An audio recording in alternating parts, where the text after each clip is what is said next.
Welcome to Soccer Morning on World Soccer Talk.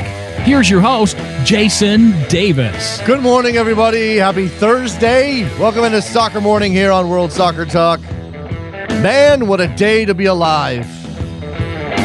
What a day to be a fan of American soccer. What a day to be wrapped up in this beautiful game that we call something different from everybody else. Yesterday, the United States beat Germany 2-1 in Cologne, a result I don't think anybody saw coming, very much like that win in Amsterdam on Friday. A thrilling victory for the United States of America. Michael Bradley leading the charge. McDiskrud with a goal. Bobby Wood again giving the United States a win with a late goal.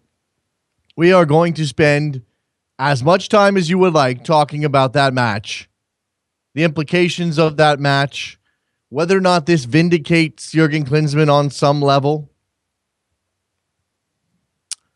Because if nothing else, there has been a mentality shift when it comes to the United States and Europe.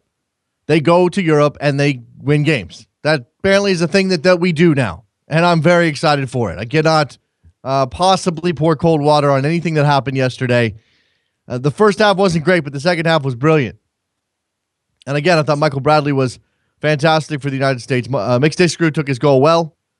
Bobby Wood's turn, that pass from Brad Evans and the dummy from Jordan Morris. I mean, what is there not to like?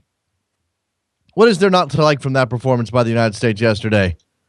The usual friendly caveats apply, but we're not going to make a big deal out of them, and we're not going to oversell this game. It's not, oh my gosh, we're going to go win something huge now, or oh my gosh, we're the finished product, or we've taken our place among the elite of the football world. No one's saying that. We're keeping this in perspective, but we're allowed to celebrate.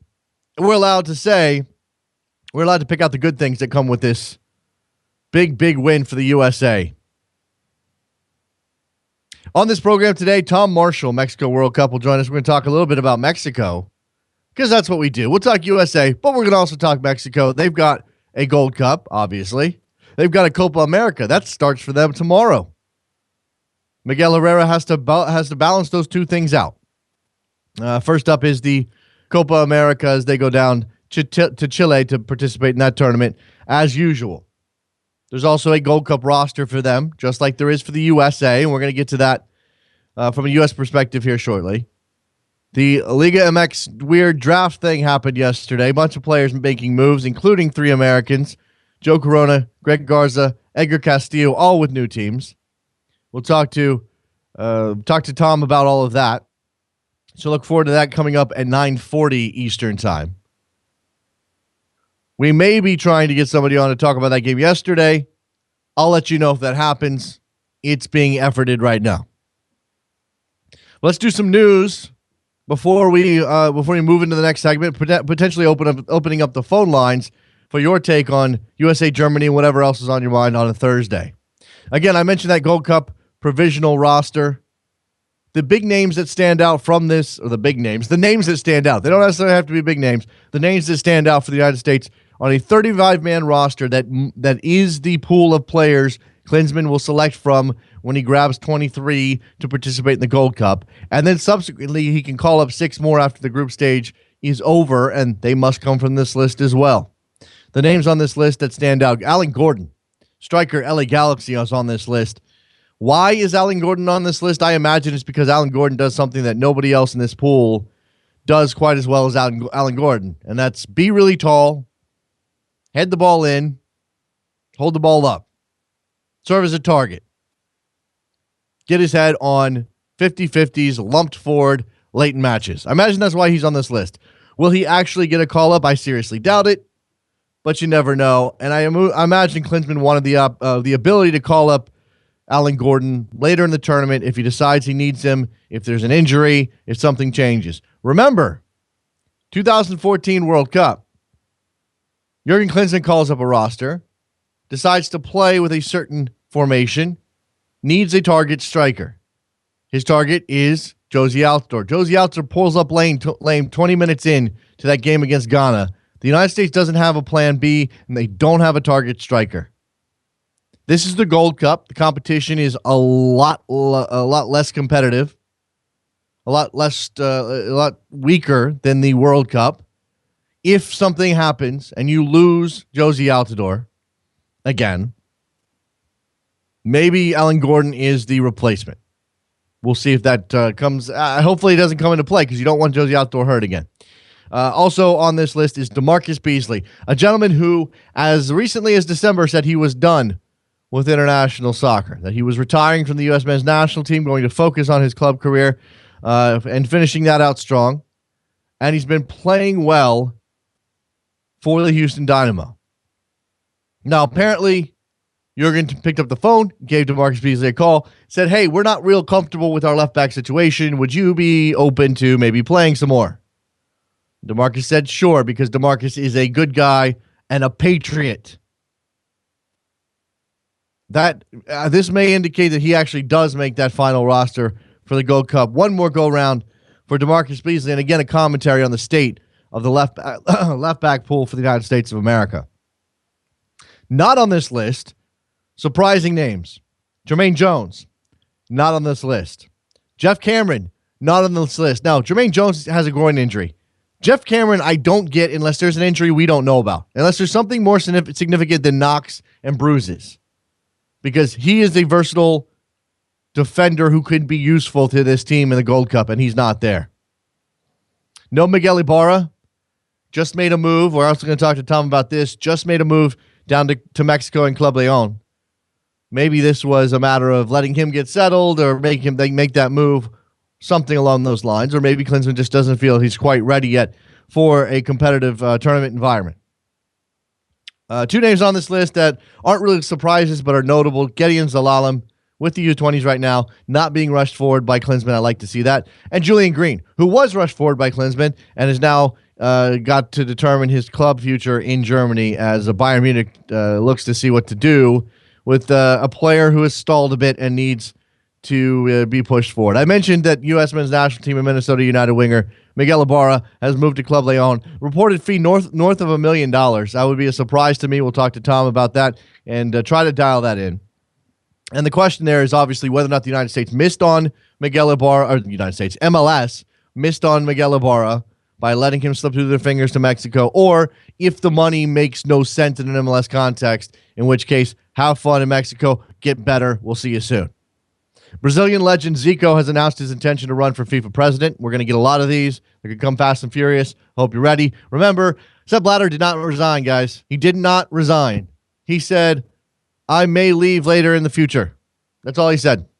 Copa America, as I mentioned, kicks off tonight. Chile, the host, with Ecuador in the first group stage match of that tournament. All right, let's take a break. When we come back, looks like we're going to be opening up those phone lines, getting your take on USA, Germany, and whatever else Gold Cup roster. It's on Soccer Morning, WorldSoccerTalk.com. Be right back. You're talking too loud, but I can't hear you calling.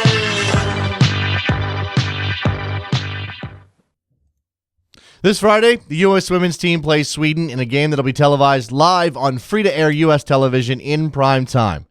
It'll arguably be the most competitive game from the first round of the tournament, and I'll be sharing my thoughts and opinions about the clash live on Rabble.tv. You can join in, too, by posting your questions or observations in the comments section. Plus, I'll be talking you through the game as we watch two of the best teams in the world compete on the field. With Rabble.tv, the concept is simple. All you have to do is tune into the broadcast on TV, press the mute button, and then head over to Rabble.tv to listen to me sharing my analysis. And if you have an iPhone, install the Rabble TV app today and add a comment to the broadcast message board. Then listen live via the app on Friday. So mark your calendars for Friday, June 12th at 7:45 Eastern. Celebrate the U.S. game against Sweden by cheering on the red, white, and blue with me live on Rabble.tv.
been very restricted, but he's been a very important player in the second. Now, can they make this one count? They can, the USA! It's unbelievable!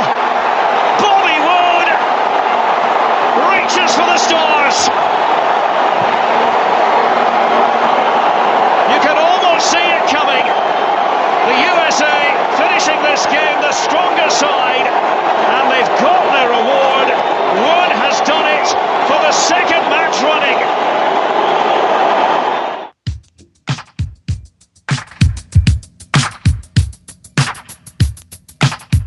Welcome back to Soccer Morning on World Soccer Talk with Jason Davis. Back on Soccer Morning, phone lines open, 646-832-3909. You know that you have thoughts on USA, Germany. USA 2, Germany 1. Let's just say it. Let's not get overly excited. Let's not jump up and down. Let's not scream from the rooftops that we are world champs or that we beat the best in the world. Because, yes, we know that was not Germany's A side. There were missing names. Now, there were missing names for the U.S. as well, and that's going to lead me into some questions. There's no Josie Altidore in that team. There's no Clint Dempsey in that team.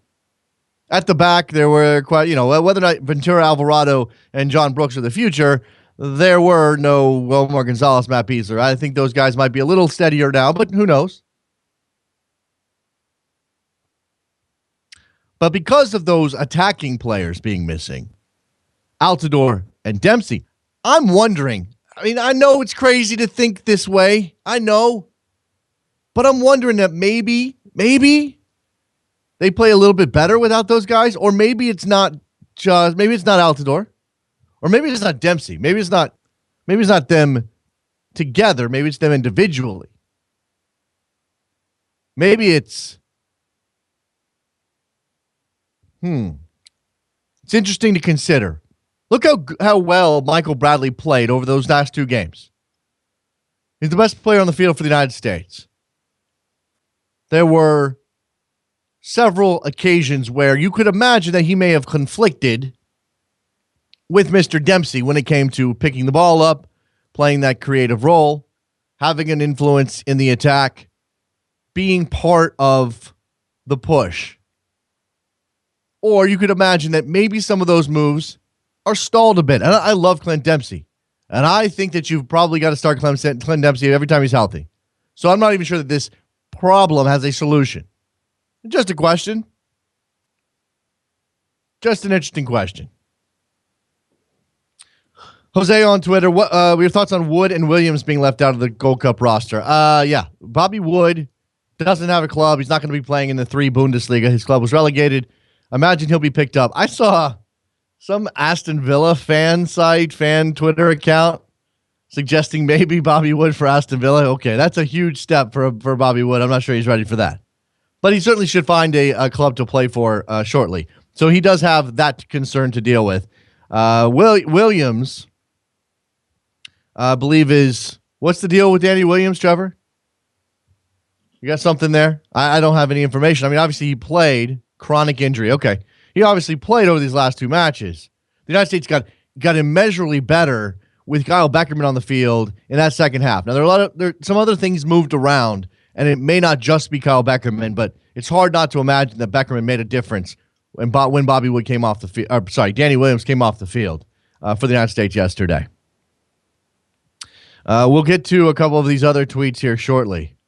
Cole on Twitter, I've been saying for 2 years that this squad is better off without Dempsey on the field. Now, I only think, Cole, that might work if Michael Bradley is allowed to is in this position he's been playing those last 2 games. And remember, this is not exactly the way he was played at the World Cup. He was asked to play much higher at the World Cup. That resulted in him, because of his instincts, because of his natural ability, tracking back too far and creating a situation where he ran himself out of games. That hasn't happened over the last 2 matches because Klinsmann has decided, okay, we can play him a little deeper. We don't have to have a 10 directly under the strikers, playing 2 strikers in the game against Germany. Or both games, right? Let's go to Roberto in Connecticut. What's going on, Roberto? Morning, Jason. Morning, Jason. Just in a good mood. You have the United States winning last night, and you have the Copa America starting. It feels like Christmas, doesn't it? Copa America starting definitely gives us a little bit of a Christmas vibe. The soccer world right now is just on fire, Roberto. And even if you're a U.S. fan, you've got the U.S. U20s in the quarterfinals of that tournament. You've got the U23s just fresh off a decent showing in France. You've got the U.S. women going into a game against Sweden tomorrow off of beating Australia. You got the U.S. men having beaten Netherlands and Germany in back-to-back matches. And then if you decide that you want to be part of the larger soccer world, Copa America starts tonight. It doesn't get much better than that. Yeah, absolutely. I just have a few questions regarding each of those topics. From these two performances, where do you think the United States now stand going into the Gold Cup now? Do you feel that do you feel satisfied with this team at the moment? Look, I'm still, again, I want to be careful about pouring cold water on this situation, because we absolutely, as fans, have every right to be excited about this and to say that this is progress. I think it is progress. I'm still worried about the back line and the center backs and who's your left back and, whether or not where's DeAndre Yedlin play, who's your right back, et cetera, et cetera. I'm worried about the back line. And that's going to be Chandler and Yedlin in those separate fullback positions. Yeah, well, okay, we'll get to that. I think that this is progress, and I think that there's a lot of confidence that comes from these two performances, and I think that more than anything else matters ahead of the Gold Cup. They have the talent to go win the Gold Cup.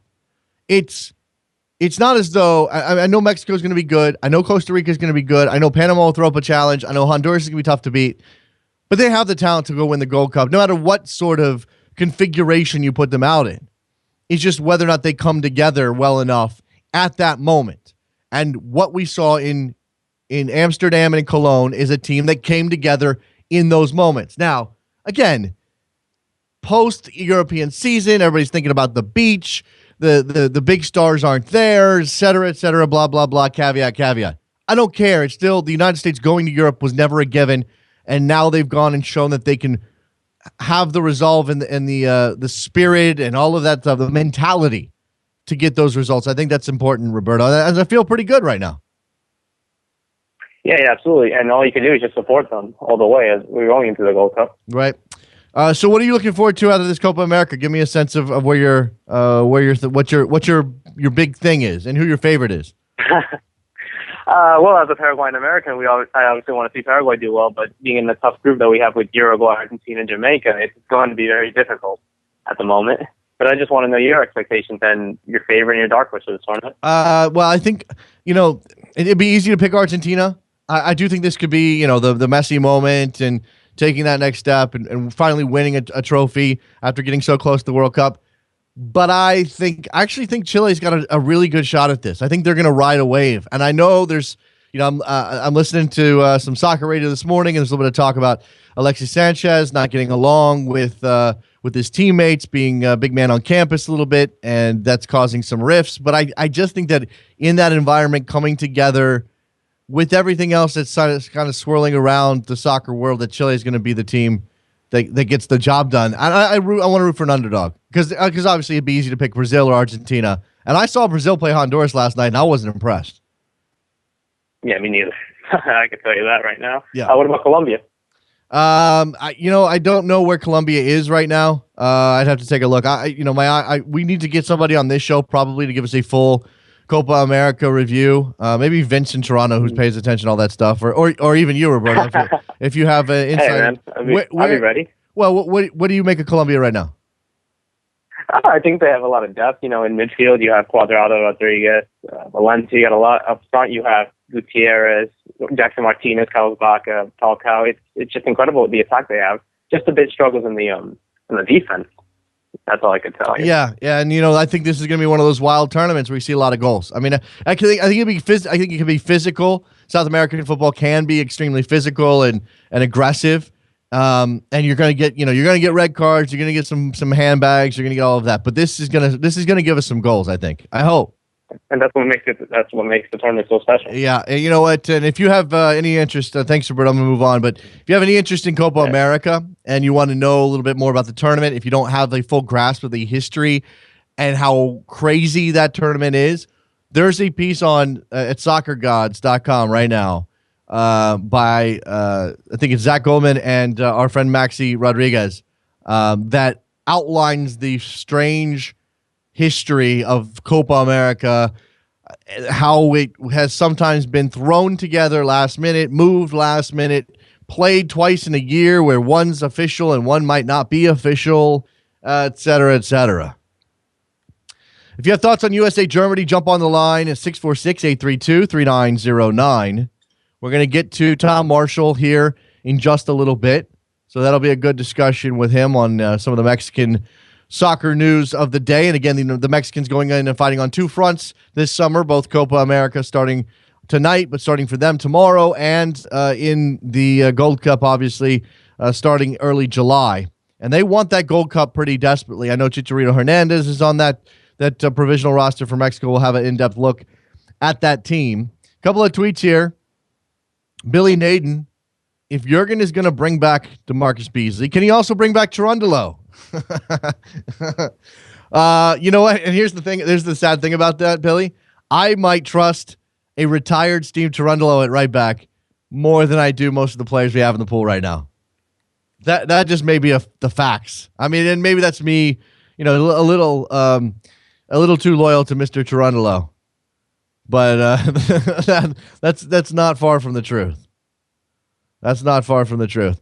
Robert on Twitter, Robert in LA, with some questions about European qualifiers coming up this weekend. Honestly, I haven't taken a look. I haven't had a chance to really look at these games, but it looks like we've got a full round of European qualifiers happening this weekend. So if you're going to be partaking in that, jump on the line as well. Happy to take your thoughts there. I'm trying to look for the big matches. Where's the big match, Trevor? Have you been paying attention to this? Where's the match that really matters? Germany's got Gibraltar, so that'll be a bloodbath.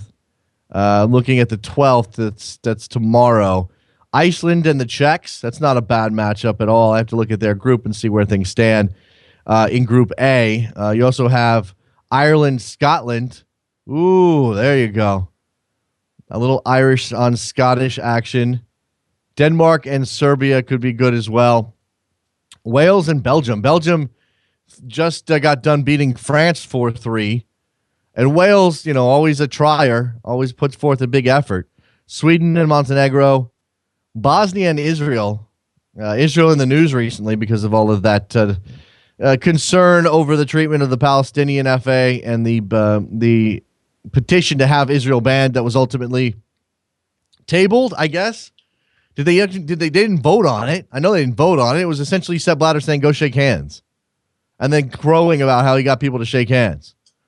We got games Saturday, Sunday, and Monday in European qualifying. Ukraine, Luxembourg on Monday. That's not much of a match. Russia, Austria on Monday. Lithuania and Switzerland. I'm just looking at some of these here. All right. 646-832-3909. Not a one of you have any USA Germany thoughts that you want to share on the show today. Not one of you. You're not excited. You don't want to put it in proper context. You don't want to say, but it's a friendly. Who cares? Or that was a German B- team. Or this doesn't mean anything. Or maybe you're on the other side, because I'm fascinated by this dynamic that is the black and white Jurgen Klinsmann bashers, Jurgen Klinsmann supporters dichotomy, that we have going on in American soccer right now. Apparently, if you have a critical eye on Jurgen Klinsmann, I don't mean like you are critical. I mean you are viewing his tenure with the appropriate amount of gravity and trying to determine where things are and looking at this team and pondering his tenure, pondering his leadership. Apparently, you're a Jurgen basher. Apparently, you're a Jurgen Klinsmann basher, which I don't understand. Because there's a lot of that opinion out there. It's like this. You are, if you've ever been critical of Klinsmann, you're a basher, or you're a critic, or you're unfair. Then when a couple of good things go his way, and look, I'm here to praise the man. I'm not here to bury him. I'm here to praise what happened yesterday and what happened on Friday. I give full credit to Jurgen Klinsmann for having his team ready to go there, to play in Europe and come back and whatever. To putting Michael Bradley in the correct position, making good substitutions. Now, I wish we had 6 substitutions every time the U.S. played in every competition, because we might be world beaters. But apparently, if you're saying that, hey, that team didn't play proactive soccer at the World Cup last year, and that's what Klinsmann said we would play, that makes you a basher. And now this is time for everybody who was on the other side to say, shut up, haters. Jurgen Klinsmann's fantastic. Shut up, haters. This is you. You can shut up. As if those two things can't coexist. As if those two things are mutually exclusive. As if being critical of Jurgen Klinsmann's teams before means I'm not allowed to be I'm not allowed to identify the good things he's done recently. I don't understand that. That's not how this works. You just have some logic failings out there.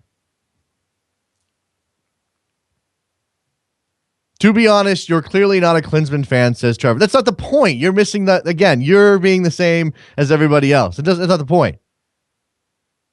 You can't say I'm not a fan when all I'm trying to do is analyze his leadership.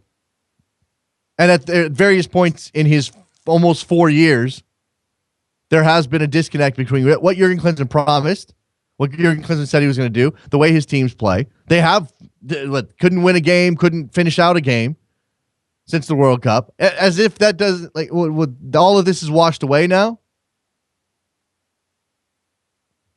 Trevor needs to get a microphone because I'm not having a conversation with him over this. Because he wants to throw stuff at me behind the scenes. If you guys only knew.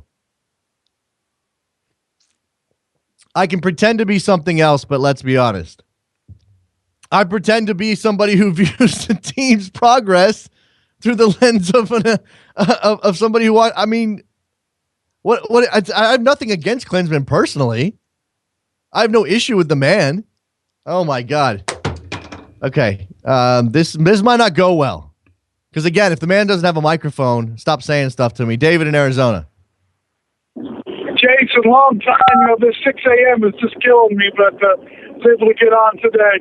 I was just going to say, obviously the friendly thing, it goes both ways when we suck in a friendly and when we do well. But the most encouraging thing for me is Michael Bradley. And this has been a guy I've been critical of in the past, but man, he's developed a couple of things since he's got the TFC, and I don't know if you've noticed this. He suddenly seems to be able to beat people one-on-one with the ball at his feet.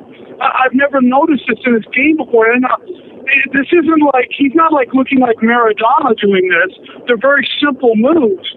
But he's able to actually take on a defender and create space, and then with what he's already great at with his vision, that makes him deadly. If his left foot could join the party, we would have a truly world-class player on our hands. And we might have one anyway. But anyway, I'm really encouraged by Michael Bradley. He's made a couple passes in these games that there isn't anybody in the world who could make a better pass.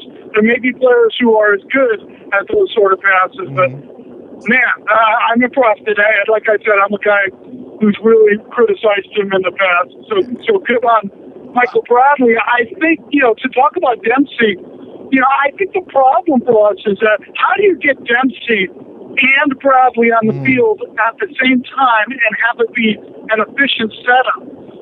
That's the problem I have. I don't see how we can do it. And I think we're better without Dempsey and having also two men up top as opposed to one. I think it makes us different. It makes us distribute the ball better in midfield when we have two guys up top for some reason. I don't know why, because you have more men in midfield. You should be able to distribute the ball better, but it just doesn't seem to be the case.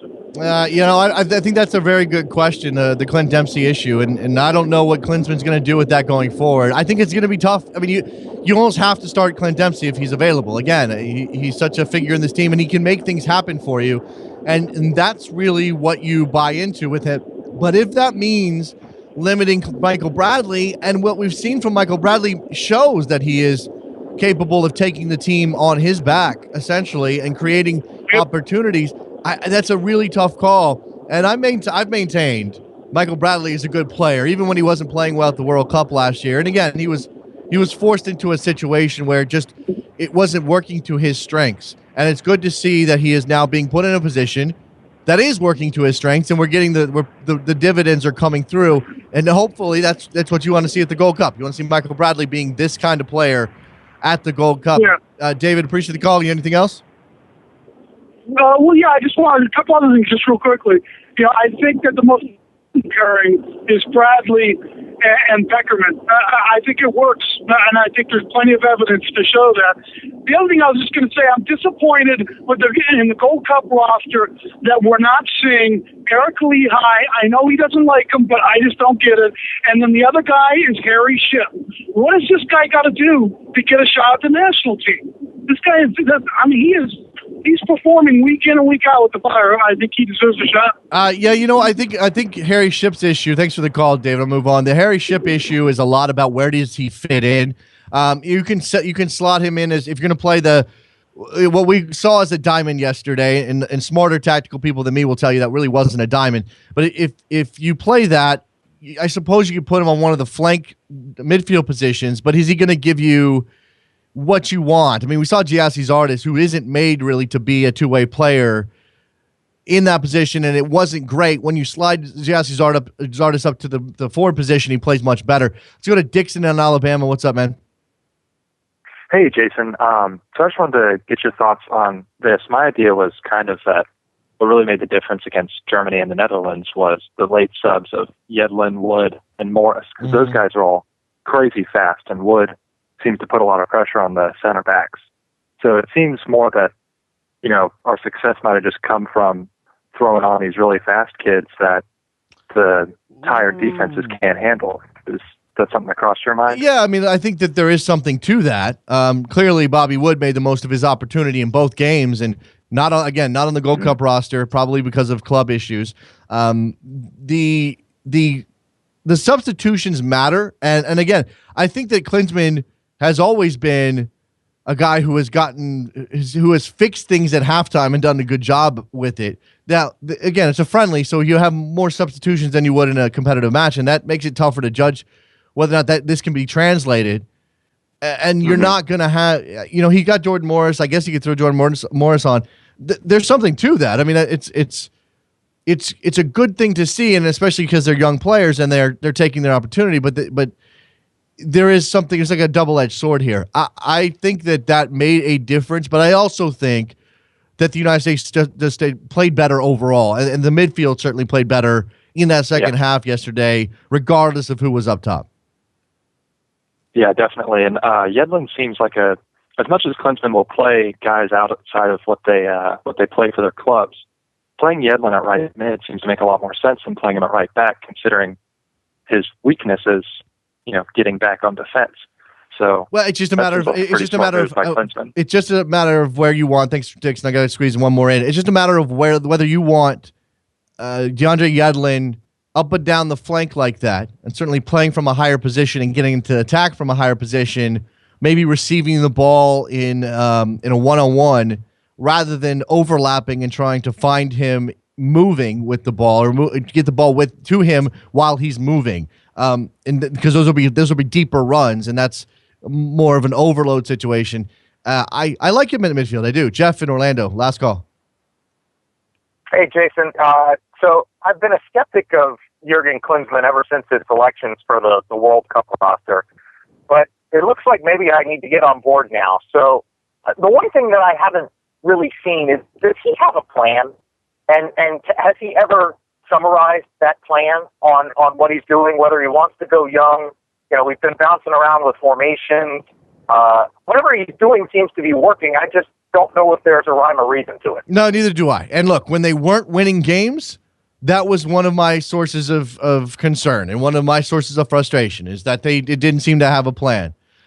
What I saw yesterday indicates to me he may have something of a plan. Now, I think the formation shift from the Netherlands to Germany seems odd, but it's not necessarily a problem as long as they're playing with a cohesive idea of where they're, what to do. And again, Bradley's position is a little more fluid than the diamond would indicate. So I think there might be a plan, and certainly, again, there's no way you can't give Jurgen Klinsmann credit for this team having the type of fight and mentality and spirit, and all those things are very abstract and tough to pin down, and there's no way for us to measure them except by these results. And here they are. Here's the result. Klinsmann must be right. He's selling us on new age spiritual stuff, and you can't argue with it right now. Yeah, you're right. I have to wonder also if maybe giving him the benefit of the doubt that he saw some of the quality that we had in the pipeline and realized that I'll have better players. Okay. So I've just got to make do with what I've got for a period of time, and then I'll have better players that can compete with each other and give me more options. Sure. That's one way to go. And look, again, if he gets the results, it doesn't matter how he got here. I mean, that's the thing. Thanks for the call, Jeff. I got to move on. It doesn't matter how he got here as long as he gets the results. That's his job as the head coach. He's got a different job as technical director. If he can find a way to meld those things, then good for him. And again, beating the Netherlands and Germany is nothing to sneeze at. I don't care if it's a friendly. I don't. This is something that Jurgen Klinsmann can rightly hold up as proof of his program making progress. And that's an acknowledgement there. Let's take a break. When we come back, it's really loud. Tom Marshall, Mexico World Cup, will join us. We'll talk about Mexico's preparations for Gold Cup and Copa America starting in just one day. Don't go anywhere. Be right back.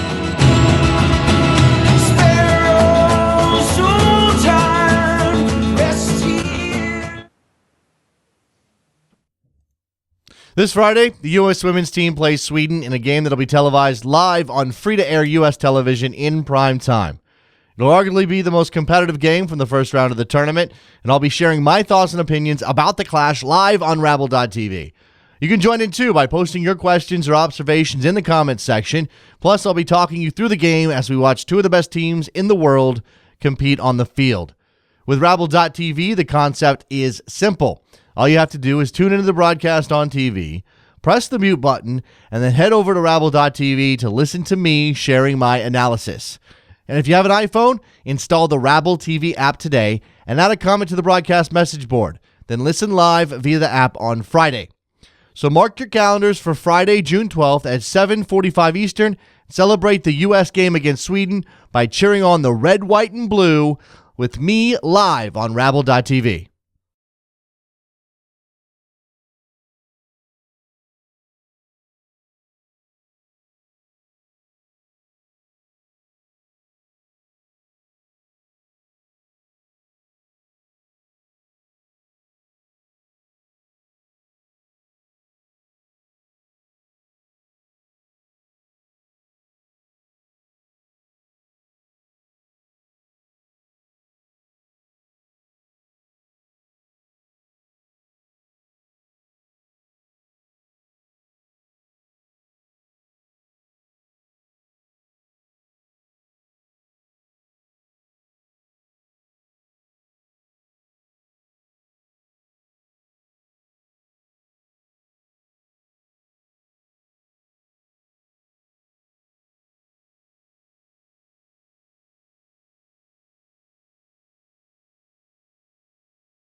Welcome back to Soccer Morning on World Soccer Talk with Jason Davis. Here we go, back on Soccer Morning, turning now to our friends south of the border, Mexico on the mind. Tom Marshall, Mexico World Cup on Twitter, a man of many outlets, is on the phone with us. Hi, Tom. How are you? Hi, Jason. Yeah, I'm good, thanks. Yeah, can't complain. A lot going on, but it's all good. A lot going on, a lot of different compartments in your brain to hold all of this information. There's big-time El Tri happenings with both Copa America, Gold Cup coming up. You got the league and all of the movement there, and we're going to try to hit it all. Let's start with Copa America because the Mexicans open up their campaign in Chile against Bolivia tomorrow night. This is a tournament that Mexico has been participating in for a very long time, going back to 1993, and have been successful in. This is one of those years, though, where they can't take their best squad because of what's coming up in CONCACAF. What do we make of the roster and their chances to make some noise down in South America? I think it's honestly not that exciting a roster. I think that the other thing that 4 years ago Mexico took an under-22 team, and which actually went on to go and win the Olympics the year later, but obviously didn't do very well in Copa America and didn't even get a point. But I mean, this time it's basically because Miguel Herrera is prioritizing the Gold Cup. I mean, 100% the A squad is going to go to the Gold Cup. It means the Copa America squad's made up basically of what's left over. And I think that's shown in the 3 friendlies we've had over the last 10 days. And I think there's not very much enthusiasm for this Mexico squad at the minute. I think it's going to be difficult for Miguel Herrera to do what he said this team can do, and that he's constructed this squad to do, which is to reach the final, which seems a long way away right now. So looking at this roster, let's pick out for me anybody at all who's worth watching, who could make again, even if they end up playing only 3 matches. Tom, what's the where's the talent here? Where's the names that we could be seeing on that A squad come the next big tournament? Yeah, I think definitely Jesus Tecatito Corona, who plays over in 20. This time last year, he wasn't getting many minutes over in Holland. Coming into the preseason, before this season, he got criticised for coming in overweight. A lot of players, they either sink or swim when they get that kind of criticism from the coach.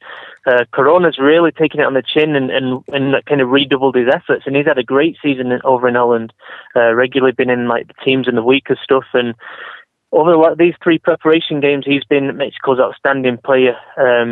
22 years old, a lot of natural talent. He always had, even under 20 World Cup in Turkey, and he's a player that is exciting. He gets people on the edge of the seats, and I think over the next 18 months, I mean, let's not say it's going to be the next few months, but the next 18 months, I think he can be pushing for a starting place in the full national team. Is a great player to watch, really is. Some of the names that that Americans and maybe casual observers of this team will recognize: Carlos Salcedo and Rafa Marquez in this team. That's what they are the old guys that will help keep the young guys in line in Chile. Is that what we're looking at? Yeah, I mean, Rafa Marquez is a really strange one because absolutely all the rest of the World Cup team, I mean, is at the Gold Cup apart from Rafa Marquez. And he justified it by saying, he's coming off the season in Italy with Hellas Verona, and that he'll get more of a pre-season if he plays the Copa America, not the Gold Cup. But still, for a guy who's 36 years old and coming to the end of his international career, you would have thought he'd have wanted to be with the first team, leading the first team, and potentially, obviously, lifting the trophy, which Mexico has a lot better chance of doing in the Gold Cup than the Copa America. So yeah, and Rafa's form has been up and down.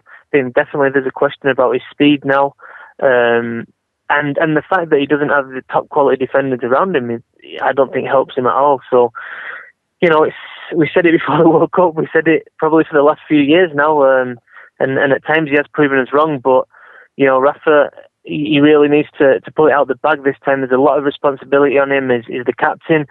Miguel Herrera basically lets him do what the hell he wants, really. I mean, he let him play whichever tournament he wants. He basically makes his own rules at this point. A couple of other names here that I noticed when I'm looking at this roster, Tom. And this is my first real dive into it, so my apologies. I'm sure you've talked about all of these players. Marco Fabian on this team, and Raul Jimenez on this team as well. That's some firepower, and I imagine guys that are very close to being, A squad Gold Cup caliber players.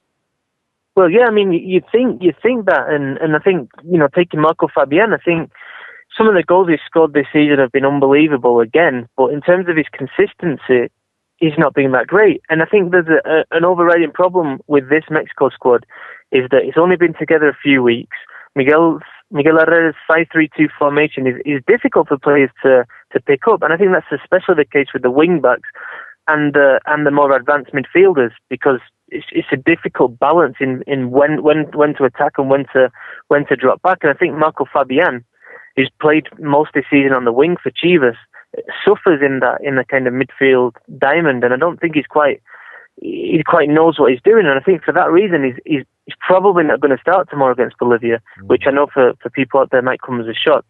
The other one, Raul Jimenez, honestly, in these preparation games, he's looked really lacking match fitness, match sharpness. Probably is better to say sharpness. He's been really, really poor.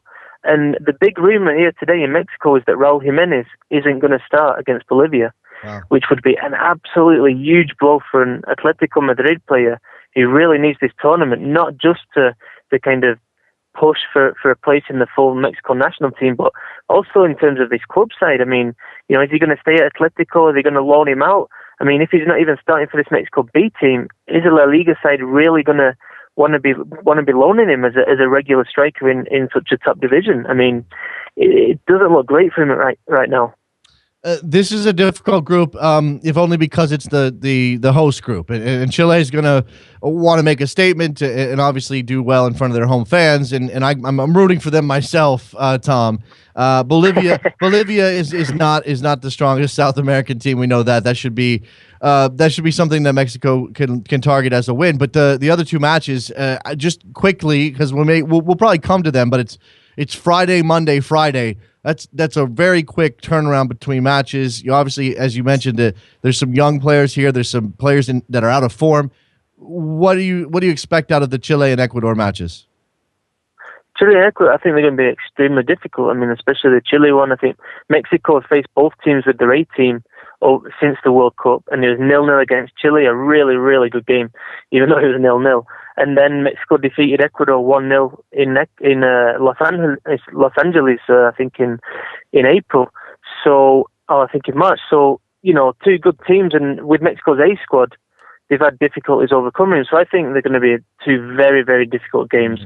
I think, if everything comes together for Mexico, I think, a draw against Ecuador is possible, but they really, really, and I can't stress it enough, they really have to improve on what we've seen, especially over the last two warm-up games against Peru, which we were lucky to draw with Peru 1-1, and then the 2-0 loss against Brazil with Brazil playing a lot of the fringe players as well. So it's really difficult. I mean, if we could just move on quickly to the Bolivia game, it just puts everything into focus that it's a must-win game on Friday and tomorrow. It's absolutely essential that Mexico win this game. And to put it in a bit of context as well, Miguel Herrera, really for the first time since taking over in November 2013, is under a bit of pressure. He sent out some tweets before the Brazil game last Sunday, which were political in nature, which asked or encouraged his followers on Twitter. We know how much of a Twitter star and social networks guy is. Well, this time it backfired because he backed a political party, and people really, really didn't like it here in Mexico, and there was a backlash in the press. So he's under a little bit of pressure, and he doesn't seem quite as secure as he did or he has done ever since taking charge. I'm looking through some stuff here. I see a tweet that came out that a quote from Miguel Herrera: Rafa Marquez doesn't know a lot of the Mexico players, but the important thing is that they know who he is. That's just an amazing quote. I'm enjoying that one. Let's turn to the Gold Cup, because the provisional rosters are out, 35-man rosters for that tournament, Tom, and that's from that group is who these coaches have to pick their 23. Is there any, first of all, is there any overlap between the Copa America squad and the provisional roster for the Gold Cup?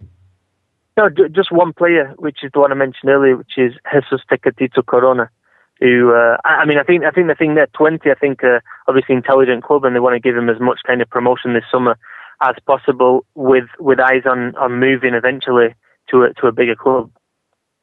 Otherwise, this is the A team. This is the top team for Mexico that he can possibly call in. How strong and how confident is this team at this point in time?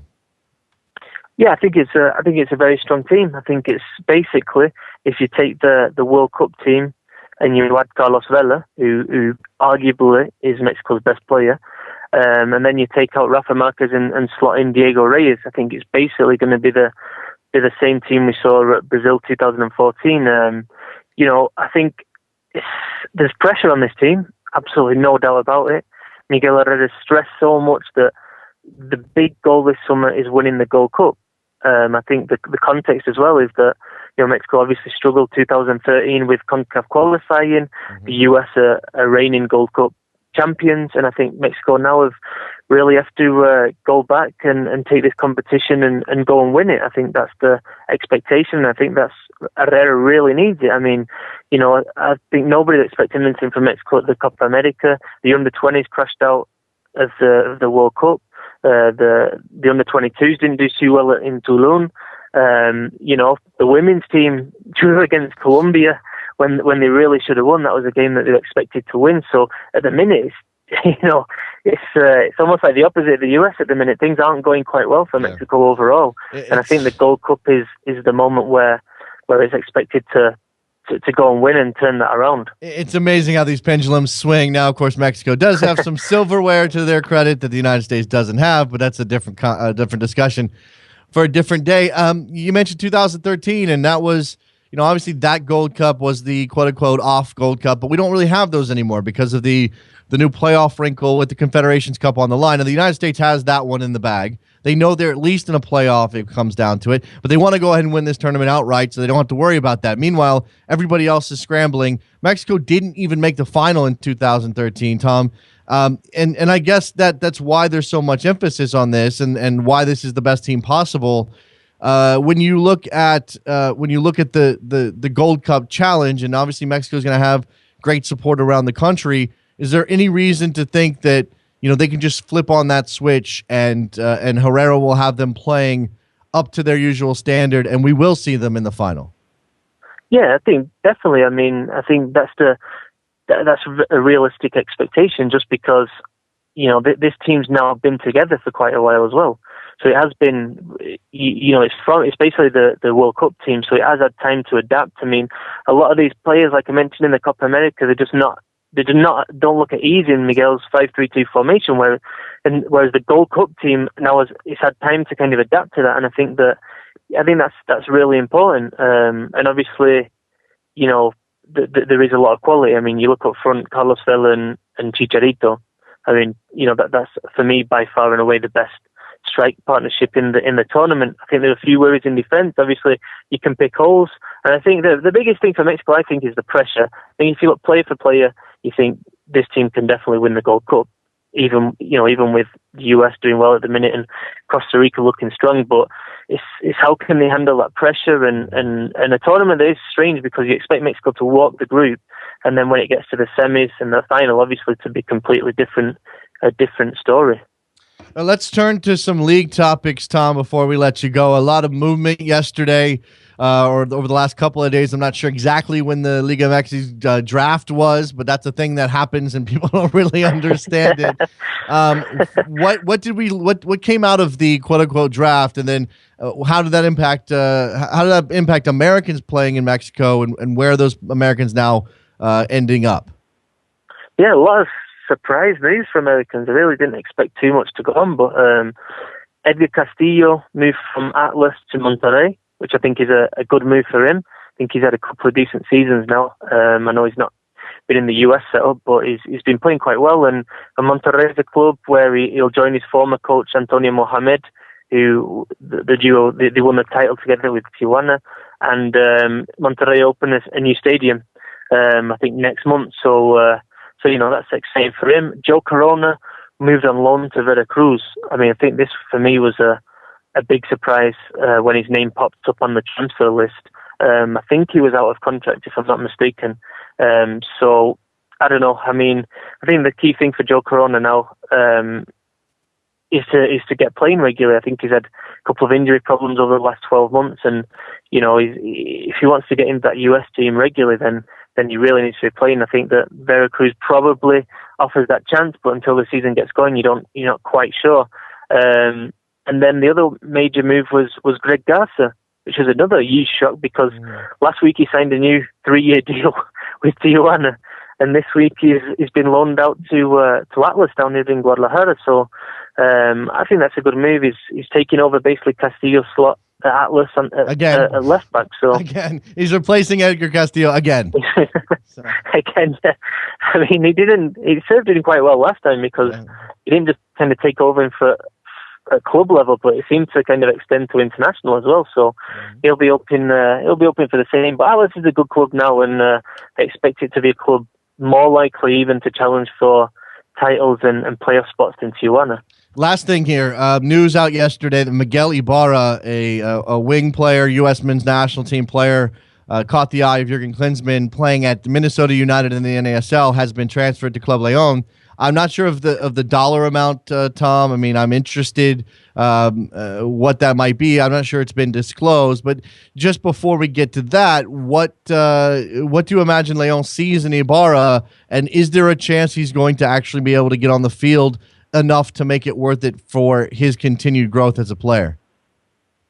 Yeah, I mean, I think that Leon, I've obviously seen a Mexican citizen who's playing at international level. Yeah. And I mean, every team has 5 international slots. Ibarra doesn't take one of those away. So all these Mexican American dual citizens are on Mexican clubs' radar. It's absolutely no surprise that he is. Can he get on the team? I mean, it's going to be difficult. I think Leon did well in the draft. But that's the challenge for him. Can he step up from the second or lower tier of US soccer and into Mexico's first division? It's a huge challenge, and I think it's what he needs because I don't think he was in the Gold Cup squad, was he? So no. He definitely needs it. Yeah, he's not an extremely young player. He is 25 years old, so it's not as though he's got 2 or 3 years to spend sort of biding his time and waiting for his opportunity. He needs to be playing. And we'll see if that happens at Club Leon. It is Tom Marshall, Mexico World Cup on Twitter, one of the best guests we've ever had, consistently great. Tom, I appreciate the time, and stay busy, my friend. Yeah, I don't think that's going to change, thankfully, in the future. But yeah, thanks for having me on, Jason. There you go. Let's take a break. When we come back, we'll open up the phone lines just briefly and close out this episode of Soccer Morning. Thank you for listening. WorldSoccerTalk.com. Be right back.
mentality as one of let's treat it as though it were a competitive game. And here's Diskerud popping up. It's Diskerud with the leveller for the USA. He got into position and finished perfectly. Mix Diskerud, all even in Cologne.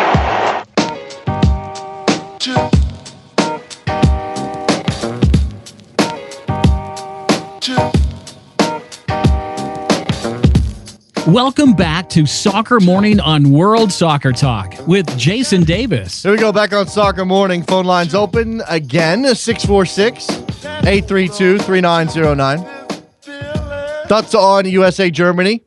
Thoughts on the direction of the USA program? This is your stage here. Give me your thoughts on where you feel Jurgen Klinsmann is in his development of the U.S. men's national team, his leadership. I mean, it's interesting to consider whether or not we put a different burden on Jurgen Klinsmann than we did on Bob Bradley or on Bruce Arena. I'm certainly willing to admit that sometimes I'm a little harder on Klinsmann, if only because of the way he sets forth his ideas. That's probably not fair. I mean, I'd rather have the guy talk than not talk. Bob Bradley didn't talk, and I mean, I was tough on Bob Bradley at the time too, but in a different way. So here's Jurgen Klinsmann, a guy who has big dreams for the U.S. men's national team. Took us through a World Cup cycle, is now into his second cycle. Haven't gotten to qualifying yet, but we've got a Gold Cup tournament coming up. He takes his team to Europe because he's challenging them. Full marks for that. Takes them to Europe, challenges them, and they get 2 wins. Now, does it matter? I may have said earlier that it doesn't matter it's a friendly. What I mean by that is that for our purposes as fans to see the progress, it doesn't really matter that it's a friendly. It's not going to take away from our excitement. We can't hold this up as evidence of anything fantastic or major or groundbreaking, but we can take it as a brick in the wall that Jurgen Klinsmann is building. And from that perspective, it being a friendly is not really important. Germany didn't want to lose. I mean, let's not act like those players went out there and said, you know what, I could be on the beach right now in Saint-Tropez. I'm not even trying. It's not as though they weren't trying. The United States beat a very talented team, whether it's the A team or not. A couple of things on Twitter here. Sean disagrees about the U.S. better without Dempsey. If I posed that question at the top of the show. Could it be that the United States is better without Clint Dempsey in the lineup? Now, you need those other pieces to complement, whether it's Michael Bradley, Kyle Beckerman, Fabian Johnson, certainly. You want a strong back line. You want strikers who stretch, make good runs, stretch a defense, make it tough on the opposing team. And that's the difference I saw. I don't know what happened with Juan Agudelo. I'm not saying he's not good enough. I still think he is. I think he's an extremely exciting player. But for whatever reason, Giassi's artist was better for the U.S. men's national team as striker than Juan Agudelo was. Than Aaron Johansson was, for that matter. Neither one of those guys, Agudelo or Johansson, impressed too much. When presented with opportunities, they didn't take them. I don't even know if Juan Agudelo had anything happening for him, to be honest with you. Played one half. It was not a good half. The United States was not great in that half. They made significant improvement. And so while we are excited today, and I'm throwing praise Jurgen Klinsmann's way, it's impossible. I'm being called a Klinsmann basher again. I was critical of Bradley, but I never bashed him. What's the distinction exactly? Because I'm pretty sure I bashed Bradley pretty hard, and I was only writing at the time. Was I even doing a podcast at the time? I guess I was. I guess we were doing something around here, not on Backhill. NASN? Was that a thing back then when Bradley was still the coach? All right. Whatever. If you want to label me a Klinsmann basher, that's fine. Today I'm not bashing. 646-832-3909. Take your calls and thoughts on this win and what happens moving forward, because the United States has a Gold Cup that they want to win. Do you feel comfortable, confident that this team is good enough to go and win that tournament?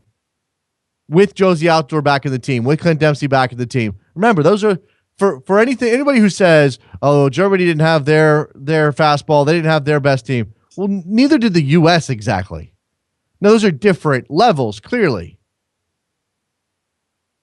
But the second team for Germany, probably man for man, more talented than the A squad for the United States. And here's a slightly weaker USA team going to Germany and beating a pretty talented B squad for Germany. Aaron in DC, what's up? Hi, long-time listener, first-time caller. Thanks for taking my call. So I get upset when people say that friendlies are unimportant. And for one reason. It's when they win, everybody gets excited. But when they lose, friendlies are unimportant. Well, it's not about unimportant. It just seems like I don't think unimportant is the right word. People don't want to get their hopes up. Sure, and look, people want to have it both ways, and that's wrong. I mean, they need to have the proper perspective. The problem is that nobody likes being middle of the road with these things, Aaron, where they go, you know what, it's a friendly, we won, whoop-de-doo.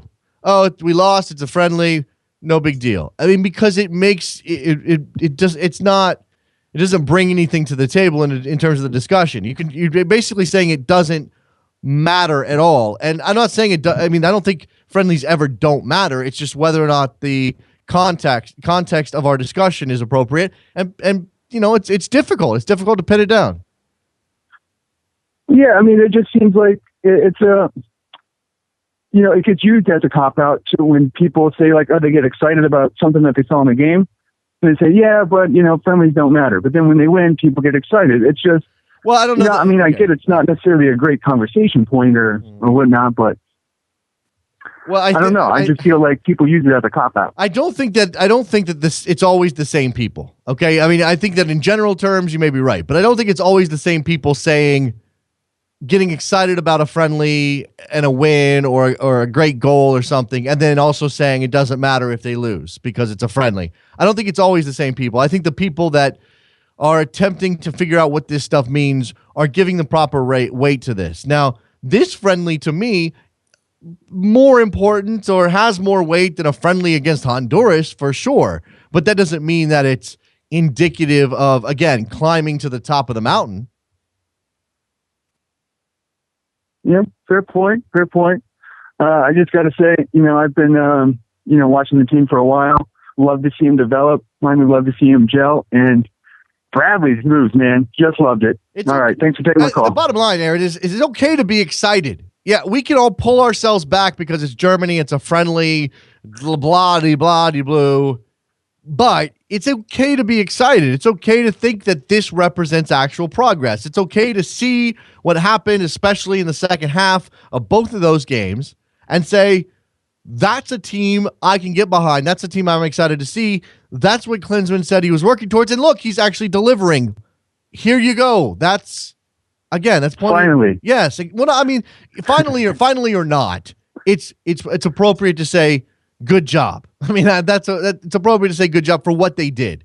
Now, no one's running around, no one's streaking with American flags claiming this is like, something that akin to winning the World Cup. I don't think, although apparently, according to the Brits, that's what we're making it out to be because they apparently don't get irony or sarcasm, but whatever. For the rest of us, it's an exciting time to be a fan. I don't want anybody to have to apologize for being excited about this. I think that's important. Absolutely. But I mean, if there's a hiccup down the road, if Bradley gets hurt or, somebody's in a position where they're not really developing and we lose a friendly and, it starts to look bad, then we just say, people start to get all negative again. I know. It goes back and forth where it's upsetting. We do have an interesting, thanks, Aaron. We do have an interesting fan base in the United States. And look, I actually wrote something that's going to give you some illumination on my attitude and sort of where in a very meta way, where I realize I've been pushed and pulled over the last couple of years. It's going to be at ussoccerplayers.com probably in the next couple of hours. I think that if you are in this job or a job that involves covering this team day in and day out or covering American soccer day in and day out, covering these players day in and day out, if it's your job, if you're being paid for it, I think the natural inclination is towards cynicism. I know plenty of people way more cynical about this team and about American soccer than I am. It's been claimed that I wear rose-colored glasses more than once over the last 5 years. I'm that guy who apparently is too excited about certain things. Now, my natural instinct is pull people back because I also have a streak of devil's advocate in me. And maybe that's what comes out of my mouth too often, because I think I err on the side of being negative, because when people get excited, people scream and yell, and they get too far, and you're like, my instinct is to, no, of course we're not there yet. Hold up. Here's why.